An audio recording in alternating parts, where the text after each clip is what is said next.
28 फरवरी 2024 को जंतर मंतर पर चलो दिल्ली यंग इंडिया की होगी रैली। इसी को लेकर 15 फरवरी को दरभंगा शहर के मिर्जापुर के पास कार्यालय में पत्रकारों को संबोधित करते हुए यंग इंडिया के नेताओं ने कहा कि पिछले 10 साल में मोदी सरकार ने देश के बेरोजगारों की फौज खड़ी कर दी है। नौकरियों के 30 लाख से ज़्यादा पदों पर 10 साल से नहीं भरा गया है। भारतीय रेल में 3 लाख से ज़्यादा पद खाली है। मोदी सरकार को इसकी कोई चिंता नहीं है। इसी प्रेस वार्ता में यंग इंडिया के संगठनों के नेता इनकलाबी नौजवान सभा के राज्य सह सचिव संदीप चौधरी, आयशा के राज्य सह सचिव शम्स परवेज, युवा राजद के महानगर अध्यक्ष राकेश नायक सहित कई संगठन के नेताओं ने पत्रकारों को दी जानकारी। आइए सुनाते हैं इन नेताओं ने क्या कहा। देखिए एक रिपोर्ट दरभंगा दर्शन न्यूज से मनोज झा। 10 सालों से भारतीय जनता पार्टी के नेतृत्व वाली सरकार है, जो सरकार देश के नौजवानों को प्रति वर्ष 2 करोड़ रोजगार देने का वादा की थी। लेकिन आज आप देख रहे हैं कि 10 साल के कार्यकाल के बाद जब 2024 की चुनाव की तैयारी शुरू हो गई है, तब भी देश के नौजवानों को सांप्रदायिक उन्माद और उत्पात में झोंकने की पूरी कोशिश भाजपा की सरकार लगातार कर रही है। नौकरी देने वाली जो सबसे बड़ी संस्था रेलवे है, सेल, भेल, BSNL, सारे चीज़ों को देश की सरकार ने कॉरपोरेट के हवाले कर दिया है, गिरवी रख दिया है, बेच दिया है। आप जान रहे हैं कि खास करके रेलवे के रूट को, प्लेटफॉर्म को, तमाम चीज़ों को आज बेच लिया गया है। और जब नौजवान आज रोजगार मांग रहे हैं तो उन पर बर्बर दमन चल रहा है, बर्बर लाठीचार्ज हो रहा है। इसके खिलाफ आज पूरे देश के नौजवानों में ज़बरदस्त गुस्सा है और इस गुस्सा का इजहार नौजवान लगातार सड़कों पर आकर कर रहे हैं। हम यंग इंडिया के जो तमाम विपक्षी दल के नौजवान और छात्र संगठन हैं, हमने तय किया है कि इस गुस्से को हम 2024 के आम चुनाव में दिखाएंगे और उससे पहले 28 तारीख को हम देश की राजधानी दिल्ली के जंतर मंतर पर बड़ा छात्र नौजवानों का प्रदर्शन आयोजित करेंगे। और इसी देश के चुनाव में जो चुनाव होती आ रही है, हर साल 5 साल पर चुनाव होती है और चुनाव में नौजवानों की आवाज़ गायब होती जा रही है। अभी चर्चा कर रहे थे जो राम मंदिर बन रहा है, राम मंदिर बन रहा है। राम मंदिर से नौजवानों को रोजगार नहीं मिलेगा। इसी के तहत हम नौजवान संगठन ने, पूरे देश के नौजवान संगठन ने एक अभियान चलाया है, यंग इंडिया अभियान, जिसके तहत पूरे देश के नौजवान 28 फरवरी को दिल्ली में माननीय प्रधानमंत्री से, देश के संसद से ये सवाल करेंगे जो हमारा विषय जो है, हमारा जो रोजगार का विषय है, शिक्षा का विषय है, नौकरी का विषय है, उस पर में आप जवाब दो।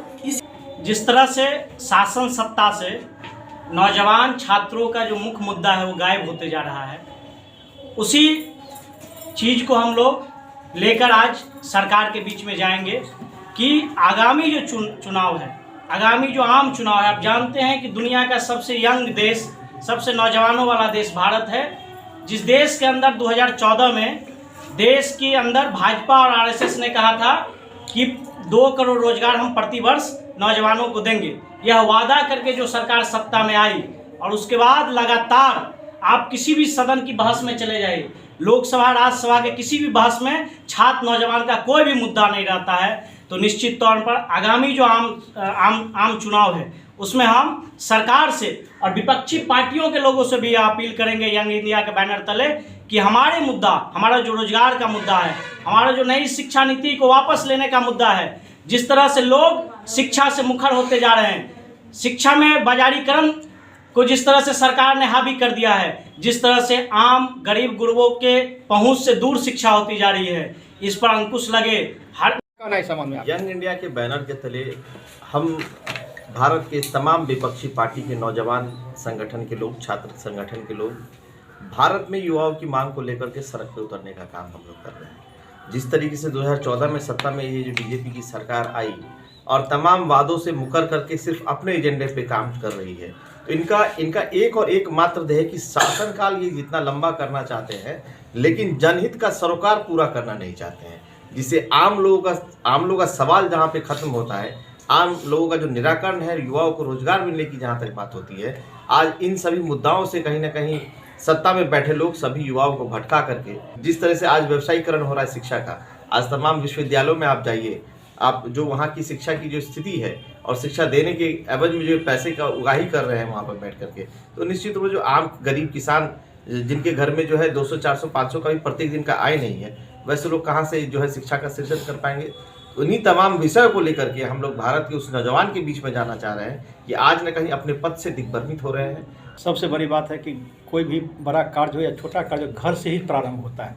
ग्रास रूट पर कोई इसका व्यवस्था नहीं है जिसको लेकर कि नौजवान भटक गए हैं। ग्रास रूट से यानी घर से ये आंदोलन प्रारंभ करना पड़ेगा। निश्चित तौर पर बेहतर सवाल है। और ग्रास रूट पे हम कहाँ हैं, वो आज आपके दूसरी तरफ बैठे हमारे जितने भी युवा साथी संगठन के लोग हैं, जितने भी विपक्षी दल के लोग हैं, इससे आपको इसका अंदाजा हो गया हो कि दरभंगा में किस तरह का मुहिम हम लोग चलाना चाह रहे हैं।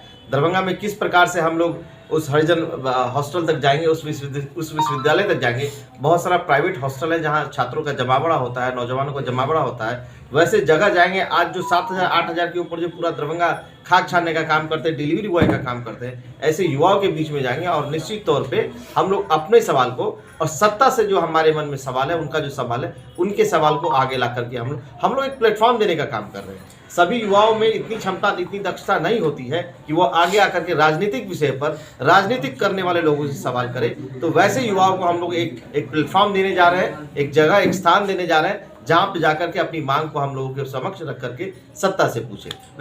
विश्वविद्यालय स्तर पर या शिक्षा को लेकर हमेशा आंदोलन करते हैं, नौजवानों की समस्या को लेकर, और उसी को लेकर यहाँ बैठक चल रही है, प्रेस कॉन्फ्रेंस है, क्या कहेंगे आप? देखिए, सबसे बड़ी बात है कि बेरोजगार नौजवानों का देश भारत बन गया है और जिस समय में नौजवानों ने मोदी सरकार से काम मांगा तो मोदी ने उसको राम भगवान थमा दिया।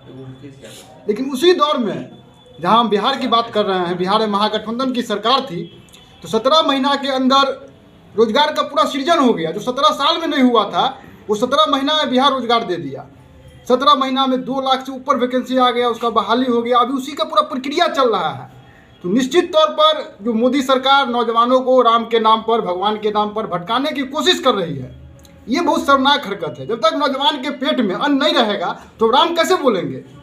उसके लिए मेरे पेट में अन्न की जरूरी है। और जो अन्न कहाँ से आएगा? जब तक हम कमाएंगे नहीं, रोजगार नहीं मिलेगा तो अन्न कहाँ से आएगा? इसीलिए नौजवानों के जेहन में पहले रोजगार चाहिए, उसको रोजगार चाहिए।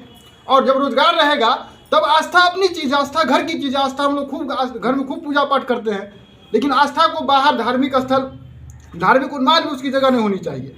इसीलिए हम लोग यंग इंडिया के बैनर से जो सरकार ने घोषणा किया था, जो मोदी सरकार ने कहा था कि हम 2 करोड़ रोजगार प्रत्येक नौजवानों को देंगे, आज 10 साल उनका पूरा हो रहा है और 1 करोड़ रोजगार भी नहीं दे पाए। यहाँ तक कि 50 लाख नहीं दे पाए हैं। रेलवे में लाखों पद की वैकेंसी पड़ी हुई है, कहीं कोई रोजगार नहीं है। हम देख रहे हैं विश्वविद्यालय के अंदर में शिक्षक की, कर्मचारी की लाखों वैकेंसी पड़ी हुई है पूरे बिहार के अंदर, पूरे देश के अंदर में।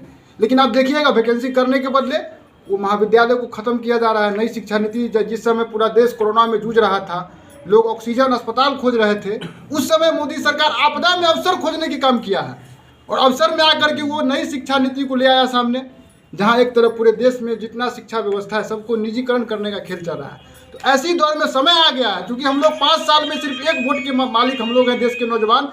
वो समय आ गया है कि हम 1 वोट अगर किसी को देंगे, उन्होंने 5 साल में मेरे लिए क्या किया उसका हम हिसाब लेंगे। और इसीलिए यंग इंडिया के बैनर से हम लोग दिल्ली में 28 को हिसाब मांगने जा रहे हैं। परिचय दे दीजिए।